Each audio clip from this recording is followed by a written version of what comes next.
विद्यार्थिनींनो, मागील तासिकेमध्ये आपण पंडित विष्णू दिगंबर परुसकर यांचे जीवनचरित्र बघितले. त्यांच्या संपूर्ण जीवन कार्याचा अभ्यास आपण मागील तासिकेमध्ये बघितला. जन्म, बालपण, शिक्षण, गुरुशिष्य परंपरा, त्यांनी लिहिलेली ग्रंथ संपदा या सर्वांविषयी आपण त्यांच्या जीवनचरित्राचा आपण अभ्यास केला. आजच्या तासिकेमध्ये आपण पंडित मृणालिनी साराभाई ह्या ज्या नर्तिका आहेत यांच्या जीवनचरित्रांचा अभ्यास करणार आहोत.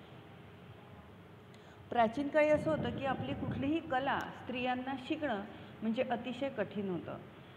संगीत कला असो, नृत्यकला असो, आपल्याला ती शिकण्याकरिता आपल्याला घराबाहेर अनुमती नव्हती. परंतु काही पंडित लोकांनी, काही महान व्यक्तींनी त्या कलेचा प्रचार आणि प्रसार भारतभर कसा केला, त्यामध्ये पंडित मृणालिनी साराभाई यांचाही समावेश आहे. तर त्यांच्या जीवनचरित्राचा आपण अभ्यास करू. भारतीय नृत्याचा प्रसार करून त्याला आंतरराष्ट्रीय स्तरावर नेण्यासाठी अनेक कलावंतांनी हातभार लावला. आता यांनी आंतरराष्ट्रीय, राष्ट्रीय आणि आंतरराष्ट्रीय म्हणजे देशात आणि परदेशात या दोन्हीही देशामध्ये भारतामध्ये आणि भारताबाहेर म्हणजे फॉरेनमध्ये म्हणजे दोन्हीही देशात आणि परदेशामध्ये, देशात विदेशामध्ये आंतरराष्ट्रीय स्तरावर नेण्याचं कार्य पंडित मृणालिनी साराभाई यांनी केलं. त्यामधून सामाजिक संदेश जनसामान्यांपर्यंत पोहोचवण्याचे कार्य करणाऱ्या, पारंपरिक कलेला विज्ञानाची जोड देणाऱ्या महान नर्तिका म्हणजे पंडित मृणालिनी साराभाई होय. त्यांच्या जीवनकार्याचा आढावा खालील मुद्द्यांच्या आधारे आपण पाहू. आता जन्म आणि बालपण. आता ज्या वेळेस आपण जीवनचरित्राचा अभ्यास करतो त्यावेळेला सुरुवातीला जन्म आणि शेवटी मृत्यू, आणि जन्मापासून त्यांचं बालपण, नंतर त्यांचं शिक्षण कसं झालं, त्यांचे गुरु कोण होते, त्यानंतर त्यांनी कुठली ग्रंथसंपदा लिहिली, त्यांचे किती शिष्य तयार झालेत, या सर्वांचा आढावा आपण जीवनचरित्रामध्ये बघत असतो. तर पंडित मृणालिनी साराभाई यांचा आता जन्म आणि बालपण बघू. चेन्नई येथे 11 मे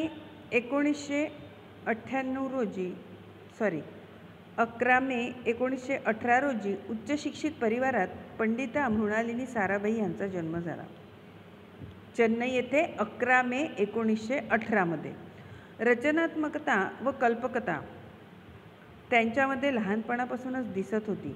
जेव्हा त्या 4 वर्षाच्या होत्या तेव्हा कुठलेही गाणे ऐकले की त्या गाण्यावर थिरकायला व नृत्याभिनय करायला लागत. आपण म्हणतो की बाळाचे पाय पाळण्यात दिसतात, त्याप्रमाणेच 4 वर्षाच्या असतानापासूनच एखादं गाणं लागलं की जी एखादी नर्तिका असते, डान्स करणारी असते, डान्सर असते, तर जेव्हा एखादं गाणं सुरू होतं तेव्हा त्यांचे पाय थिरकायला लागते, डोळ्यांचे हावभाव, हातांची हालचाल होणं सुरू होऊन जाते.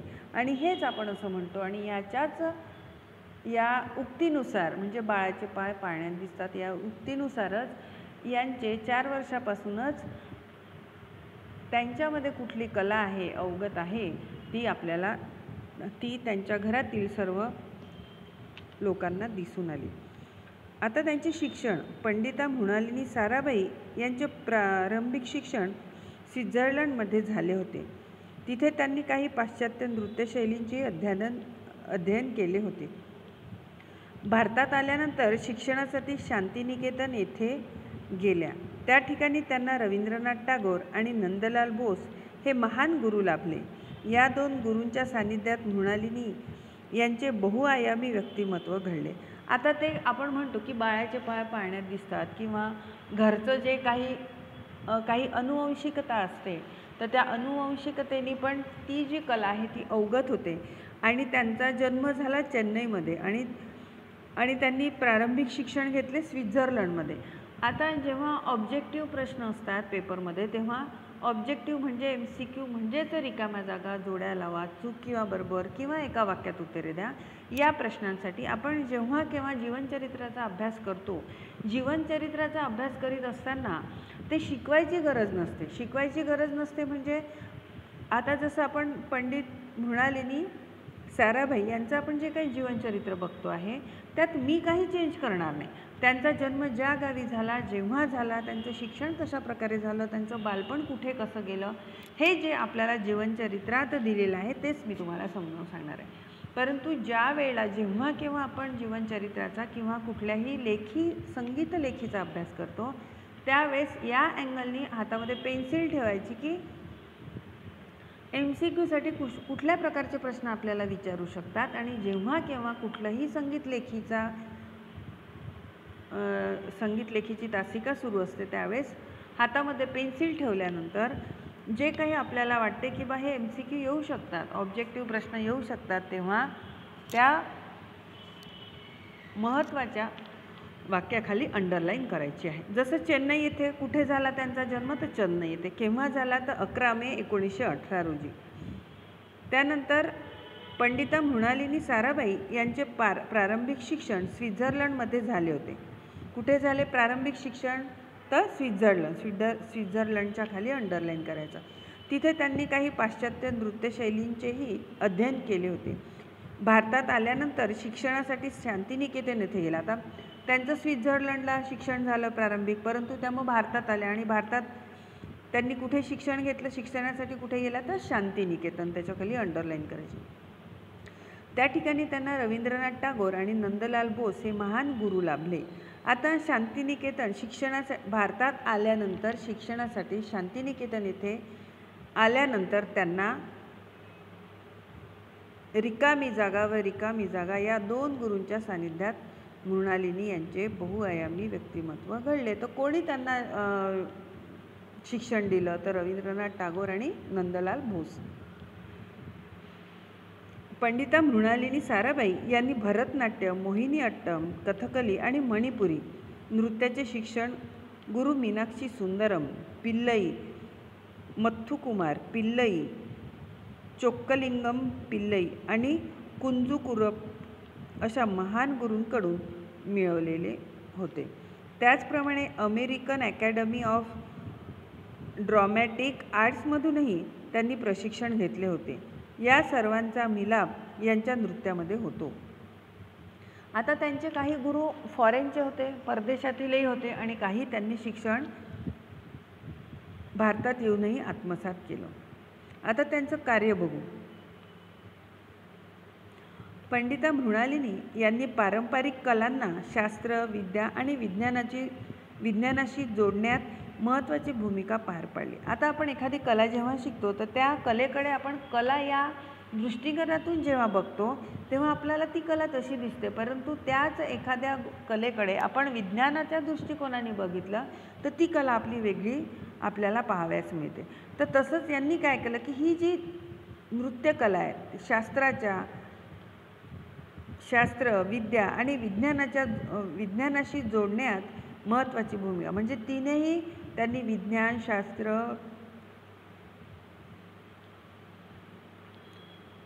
विद्या आणि विज्ञानाशी जोडण्यात महत्त्वाची भूमिका पार पाडली. त्यांनी आपल्या कलेला सामाजिक घडामोडींशी जोडले आणि ज्वलंत सामाजिक मुद्दे जोरदारपणे आपल्या नृत्यरचना आणि नृत्यनाटिकांच्या माध्यमातून मांडले. आता काही नृत्यनाटिका अशा असतात की त्यांना काय म्हणायचं असते, त्या ज्या भूमिका असतात त्यांच्या त्या पदन्यासावरून, त्यांच्या हावभावावरून, त्यांच्या हालचालीवरून त्यांना काय म्हणायचं असते हे आपल्याला पाहावयास मिळते.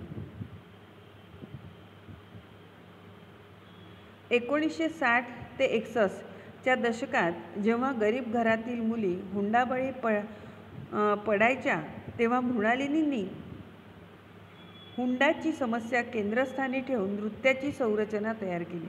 त्यांनी नारी सबलीकरण, अस्पृश्यता, मानवाधिकाराचे दहन, मानवी मूल्यांचे अवमूल्यन आणि पर्यावरण इत्यादी अनेक विषयांकडे लोकांना आकर्षित केले.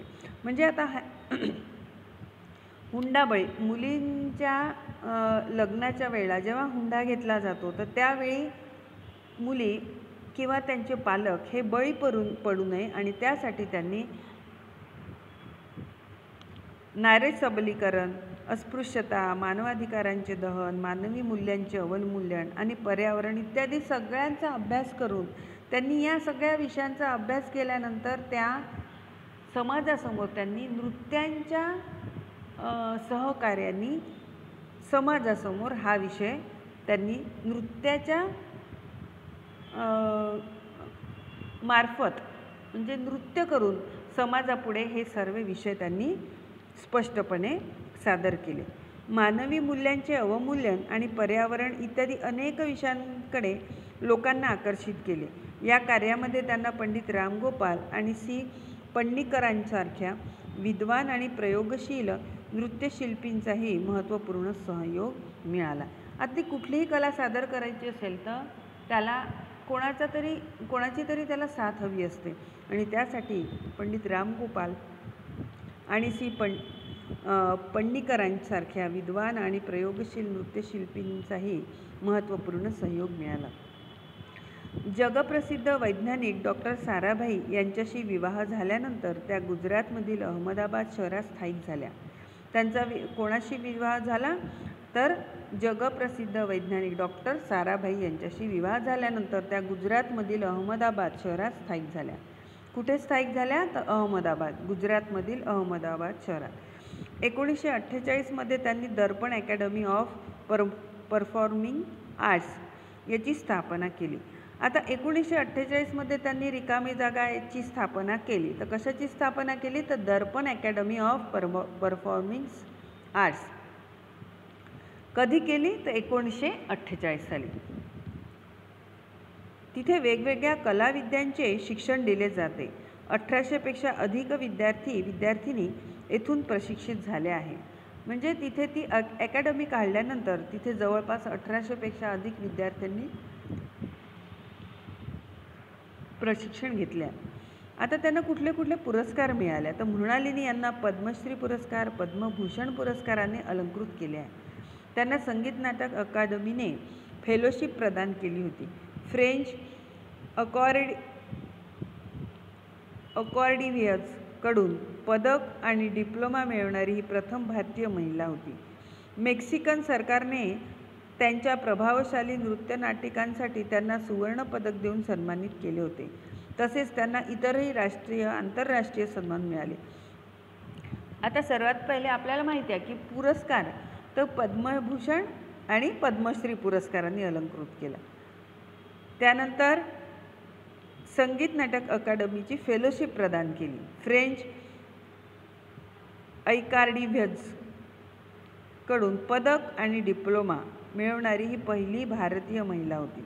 आता पहिली भारतीय महिला कोण होती तर मृणालिनी साराभाई. प्रख्यात नृत्यांगना, अभिनेत्री आणि समाजसेविका मल्लिका साराभाई या मृणालिनी यांच्या कन्या आहे. त्यांची कन्या कोण आहे तर मल्लिका साराभाई, मृणालिनी यांच्या कन्या. Mrinalini Sarabhai the voice of the heart या नावाचे स्वतःचे आत्मचरित्र लिहिले आहे. आता मृणालिनी यांनी म्हणजे त्यांनी स्वतः मृणालिनी साराभाई दी व्हॉइस ऑफ दी हार्ट या नावाने. आता रिकाम्या जागावर कुठलं आत्मचरित्र? पंडित मृणालिनी साराभाई यांनी रिकामी जागा नावाचे स्वतःचे आत्मचरित्र लिहिले आहे. तर कुठलं? मृणालिनी साराभाई दी व्हॉइस ऑफ दी हार्ट. अशा या महान नृत्यांगना नृत्य जगतात अम्मा म्हणून ओळखल्या जात होत्या. 21 जानेवारी 2016 रोजी त्यांचे निधन झाले. अशा प्रकारे आपल्याला जीवनचरित्रावर पेपरमध्ये जीवनचरित्र पण लिहायला येते आणि त्याचप्रमाणे ऑब्जेक्टिव्ह जे असतात, जे MCQ असतात, रिकाम्या जागा, जोड्या लावा, चूक या बरोबर, एका वाक्यात उत्तरे द्या, हे सगळं पहिला जो 20 मार्काचा प्रश्न असतो तो सगळा जीवनचरित्रावर विचारला जातो. आणि म्हणून जीवनचरित्राचा अभ्यास करीत असताना हातामध्ये पेन्सिल असेल तर MCQ, ऑब्जेक्टिव्ह कुठल्या प्रकारचे विचारू शकतात ते आपल्याला ताबडतोब लक्षात येते. धन्यवाद.